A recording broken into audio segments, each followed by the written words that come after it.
In this video, I'm going to show you how to make this absolutely gorgeous and adorable Christmas angel. If you want to learn how to make it, well, then follow me.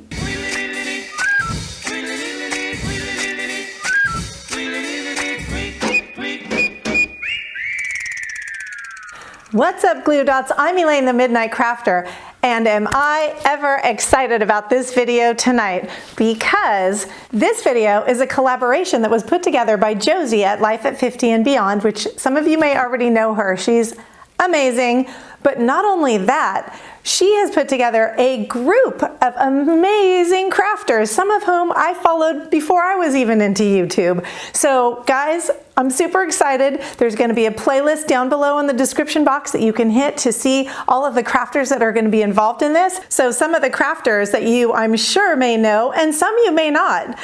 We have Abel Lee and Araceli Chan and Belinda's DIYs, and of course, moi, Kristen K, Life at 50 and Beyond, Mix and Measure, Mimi's Glam and Designs, Petalous Bliss, and Teresa Plans. So if you can't find some absolutely amazing stuff between all of us, I don't know what to tell you.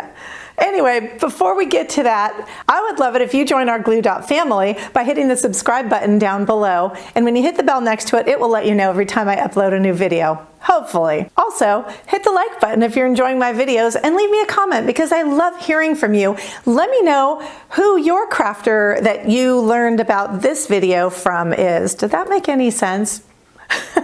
Anyway. Also down below in the description box, aside from the list of fabulous and amazing crafters, you will also find a link to enter to win a really adorable bling owl keychain that I do a drawing for the first of every month, and you only have to enter once to win. You'll also see a list of all the items needed for this project, as well as my contact information. So enough chit chat, because I know if you guys are excited as I am, we need to get to this video. So let's do it.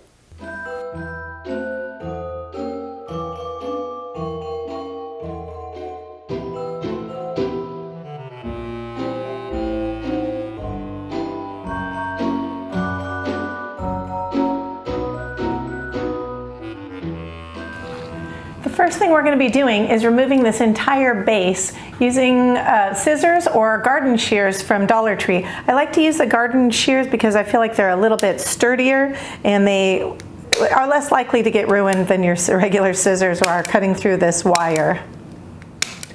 Now what I'm going to do is work to kind of push this part together up here so that I can make it closer and smaller so that we start to form the shape of our angel's dress.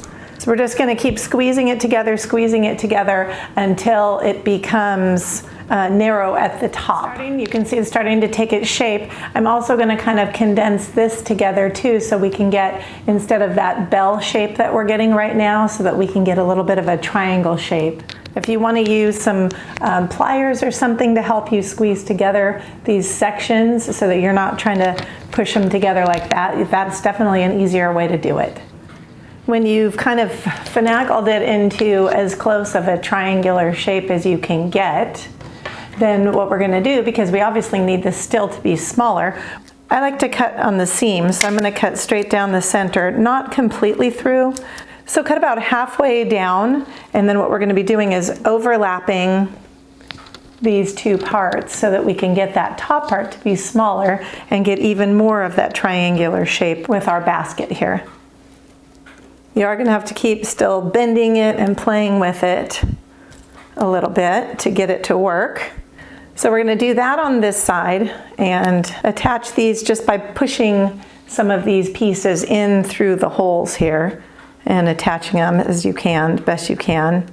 So we're overlapping it, and then we're going to fold a couple of these things in place here just to hold this together. We do 3 of those. We do one on the seam and then one on each third of the way around, so that way we can kind of start getting a narrower opening for our angel's head. So I'm going to go over about here and start cutting again. Again, we're going to go probably about a little more than halfway down and overlap and attach it by bending some of these little pieces or even poking them through the holes, however you can get those to attach. And I'll do my third cut and do the same thing. Now you're still going to continue to sort of play around with the shape of this. You don't have to worry that it's perfect because it is going to be covered with the tool.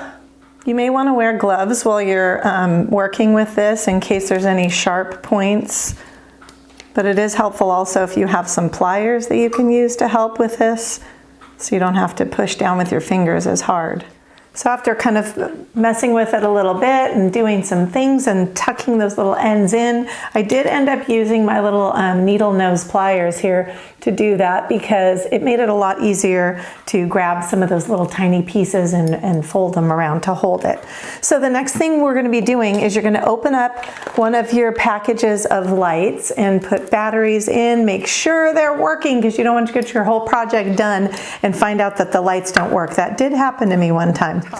Now I took off the tip of the one here. The others have the little stars on them. I usually like to buy the ones that have the stars or whatever little goodies on them, because if you don't want them, you just pull them right off and you can use these little embellishments for something else. So it's kind of a twofer for your dollar. So we're going to set that aside for a minute now, and we're going to take our ornament. And what we're going to be doing using our Deco Mesh is we're going to cover this ornament to start to make the head. So pull the little topper off of here. And I find that about 3 to 4 layers of this is enough that it will cover and not show through the glass ball, or plastic ball, I should say. So you're going to take your mesh, your Deco Mesh, and cut 3 to 4 pieces that are long enough that they would kind of go over the length of your angel and cover the head. So about 20 inches or so, give or take. They don't have to be all the same, and they don't have to be perfectly evenly cut either. So you can just do a general length like that. So I have my 3 pieces cut. These little guys are squirrely. You're going to cut a couple pieces of ribbon, just a few inches long. These are going to be what you're going to be tying the mesh around the ornament with, and you're going to use your glue gun as well for a little bit of extra help. So take your mesh and fold it to about the halfway mark, or find the halfway mark, doesn't have to be a fold. And then put your ornament in the center of that so you can cover to start to form the head. Now here's where I was saying you may want to use your glue gun for a little bit of assistance. You can put a little dab of glue onto the ornament, and then that way when you pinch the mesh you can just kind of attach it there and it'll hold it, so you don't have to struggle with this wiry, crazy, wily stuff. So we're going to do that on both sides, and that's our first piece on there. Next, we're going to do the same thing, but crisscrossing the other pieces. So you can do them kind of at various angles, just to make sure that all of your ornament gets covered up. So I'm holding my 3 pieces in place there. I'm going to take one of my ribbons that I cut and go ahead and tie it around to secure this. So the next step, what we're going to be doing here is feeding this one light that we left out, and you're going to find the center inside that's open, the hole of your ornament here, and we're going to go through, find that hole, and then feed our light right inside there. So I'm going to add a little bit of hot glue so that light doesn't slip out of there again. And I'm just going to put a little bit here, not a lot because we don't want to melt the plastic or the wiring, but just a little bit so that it kind of holds that light in place. So this is what we have for right now, and kind of looks like a ghost, or a squid ghost at this point. We're going to put this aside, and we're going to be working on our basket here. So we're going to take our crazy little squirrely, this mesh stuff is kind of wild, you guys, not gonna lie.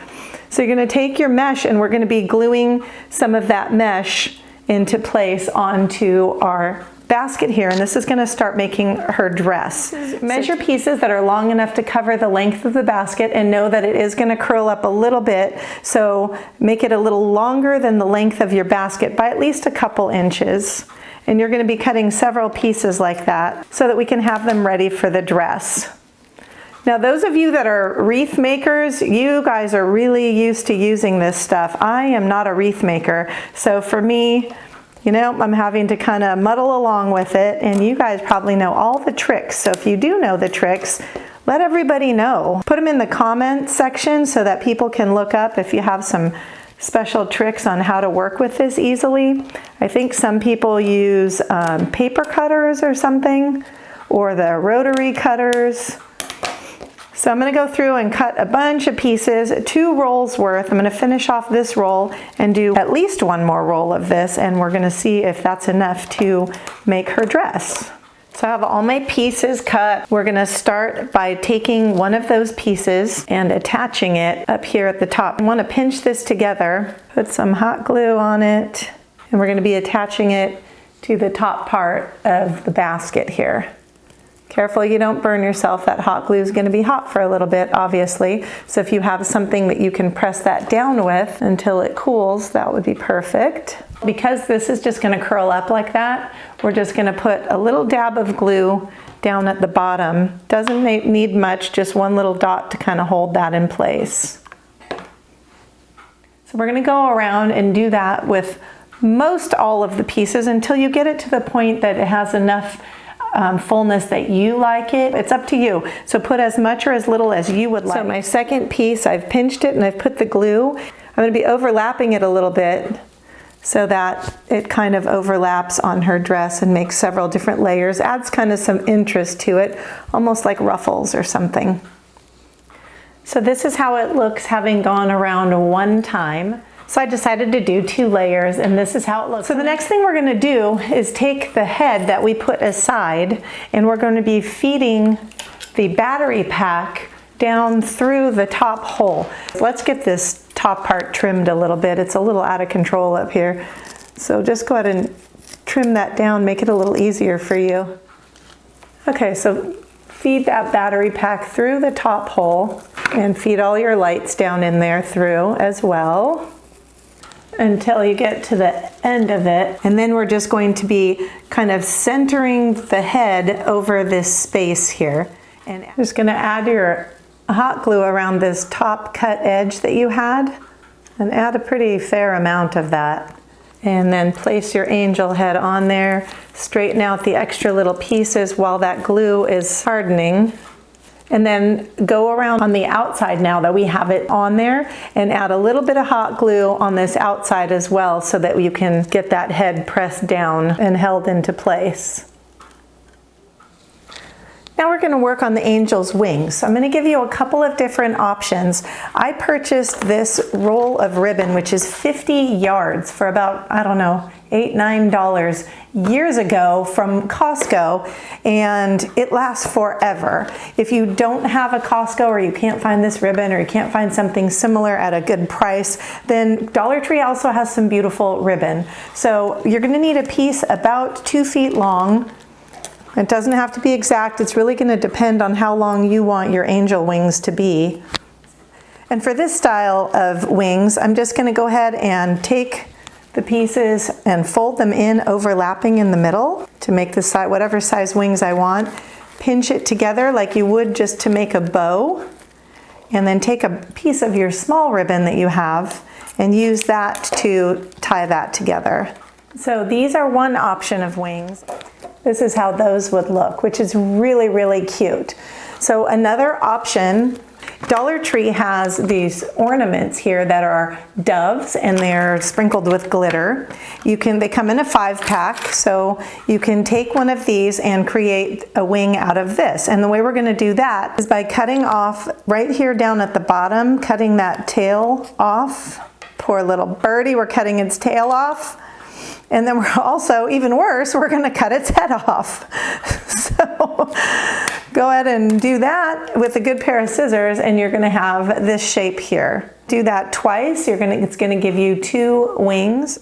So this is what that option would look like. It's entirely up to you. You can be creative. The other thing I thought about, which I couldn't find, was those ornaments with the feathers on them, and I thought maybe cutting that in half, or even not cutting it in half and just gluing that on as is. So those are some options for you. Looking at both, I've decided that I'm going to go with the ornament pieces with the glitter on, but what I'm going to do is double them up. So I'm going to glue two pieces together just like this to create a double wing, and I'm going to do the same thing and create another one for the other side. Once you get both sets of wings made, you don't have to do them double, you can do them single if you want. You're going to go ahead and take those and figure out which is the front side of your angel, which is the back side, and go ahead and glue them on. And how I'm going to do that, I'm just figuring out the positioning of it and putting a good amount of hot glue, and then you're just going to press it into place right there on top of all your mesh. If you're enjoying my channel, please right now stop and take a second and hit that thumbs up button down below. Subscribe to my channel if you haven't already, because we love to have you as part of the Glue Dot family. Now the next thing we're going to do is we're going to be taking some of our thin ribbon that we have and taking our little snowflake embellishments. You can take anything you want. If you want to do bells or something else, that works too. And tying them to hang down from around our angel. So see where you want, what length you want them to hang around her. Cut your strings, and then we're going to be tying those through our snowflakes and having them dangle down. So here's what it looks like. Have a couple of these just dangling on there, and I'm going to put them right around her neck and tie it off. So you can put as few or as many as you would like. So the very last thing I'm going to do is use some of this mesh tubing to make her a halo. And I've done that in a couple other, or one of my other videos, and I'll leave a link for that right up here in this iCard. Or at the very, very tail end of the video, you can also see some other videos where I've done angels as well. So what I'm going to be doing is just taking a piece, I'm going to figure out the size of halo that I want and just glue the two ends of that mesh together and glue that onto her head for her little halo. And then we're going to be all done, and I'm going to show you what this looks like. Make sure you go and check out all the other fabulous crafters in this collaboration. It's such a great group of people, so I want you to look at all of their stuff as well, and that will be listed below, so you will have the links for all of theirs as well. Actually, it's going to be in a playlist, so you'll be able to see the playlist, so make sure you watch all those other great tutorials. Are you ready to see her all done? Let's do it!